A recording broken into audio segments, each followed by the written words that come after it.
parce que bi nga yéegul mooy loo fi mënti jënd ceeb diwlin carte crédit et cetera wala nga fay sa facture courant wala ndox yaa ngi fay 18% TVA ça c'est l'impôt indolore bi nga yéeg nag mooy bi ñu lay bindal kayit ne la bon sa kër gi war na fay impôt foncier wala en tant que opérateur économique sa magasin war na fay 50 000 loolu mooy les impôts directs nga xam ne da nga koy yéeg mais par essence c'est coercitif.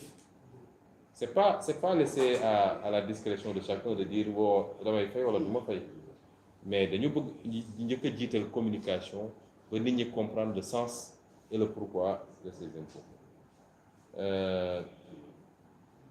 Pour l'encombrement des écoles moom je vous assure, je vous garantis que nous duñu d'accord benn encombrement autour des écoles yi nga xam ne ñun ça dépend de nous parce que vous savez que les communes ne sont compétentes que pour les écoles élémentaires et maternelles préscolaires yooyu moom lépp lu fa nit occupé te muy occupation illégale ma wax mu leer dañ koy génne waaye nag nit ki nga xam ne dafa am titre foncier bi dend ak école bi mu jël titre foncier bi def ko garage man mënu ma ko tere waaye mun nañ ne na yem ci biir garage bi ci biir titre foncier bi du jël oto yi sànni ko un peu partout ba ci buntu école bi mais su dee ñoo xam ne amuñu yëpp dañ ñëw rek occupé dans les prochains jours on va lancer un programme de désencombrement des écoles ba nga xam ne école c'est sacré, les enfants doivent être protégés. C'est pourquoi nous avons dit que cette année bu ñu génn année bi mu am des écoles non clôturées à Ziguinchor. Toutes les écoles seront entièrement clôturées et puis ñu jël des gardiens également qui resteront là-bas pour protéger les enfants contre les animaux en divagation, mais également contre yenn adultes yi. Voilà, on va prendre encore. Juste Da Silva, après Niass. Voilà, Da Silva. Oui. Deux minutes. Non, les gars. Sama question moo di xam nañ ni commune bi laata nga ñu ko jiite woon am nañ ay jumelage ñu dox seen diggante ak yeneen commune notamment ñu nekk au niveau international gis nañ am na lu ñëw si diggante bi mais gisuñ ci la ci lan moo ko waral mën nañu ko expliquer 54 mètres de apparemment lan moo xew ci diggante bi. bon am na lëkkaloo bu dox diggante commune bu Ziguinchor ak beneen commune bu nekk France ba am ay autorités yu jógee dem teewal Ziguinchor foofu ba xam yëg na ko am déet et puis exactement lan moo fan la tolluwaay gi. Ban commune là, il faut être précis en tant que journaliste. Je pense que Havre là, Havre. Havre waaw. Waaw. ñaan ñoo fa dem. Bon, am na autorité yu fi jógee pour ne pas les nommer.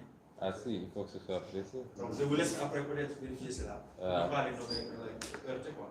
Autre chose, 54 mètres, apparemment mu war la mu yéegoon Ziguinchor waaye guddi gi parce que amul éclairage. Municipalité bu fi nekkoon jéemoon nañ éclairer foofu mais en certain moment lampe yi fay tolluwaay est-ce que ba s'attendre nga mën a pallier loolu pour ñoom ñu mën a gis si seen bopp 50 000 francs yi nga xamante ne war nañu ko participer am nga ci yaakaar lool yaakaar mën naa am yaakaar mën naa tas bu yaakaar tasee ci lan ngay sukkandiku pour réaliser li loolu.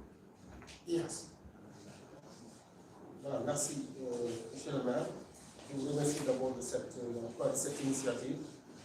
La première question, c'est un peu par rapport à la zone industrielle. Il y a 2 ans exactement, j'avais accompagné une mission pour une zone industrielle du côté de Kantel-Bronfay, c'est-à-dire peut-être pour délocaliser tous les ateliers de mécaniciens, de soudeurs vers cette zone. Est-ce que vous êtes au courant de ce projet et où est-ce que vous en êtes? La deuxième question, c'est par rapport aux routes.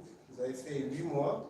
C'est vrai qu'il y a des routes classées, ce n'est pas des routes nationales, comme le boulevard des 54 mètres, mais il y a des routes secondaires. Si je prends la route qui quitte le village artisanal, c'est une route qui est restée en l'état depuis pratiquement 1 an, cabossée, difficile, et on ne voit aucune intervention là-bas. Et récemment également, au niveau de l'hôpital Silence, je vois le tronçon là, qui est vraiment impraticable à la limite, au niveau, en face du collège Sacré-Cœur, hôpital Silence, etc.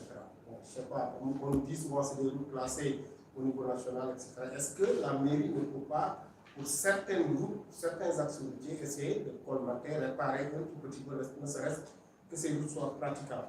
La dernière question est relative au sport. C'est peut-être un plaidoyer, comme j'aime le sport. Le Casa Sport risque de ne plus recevoir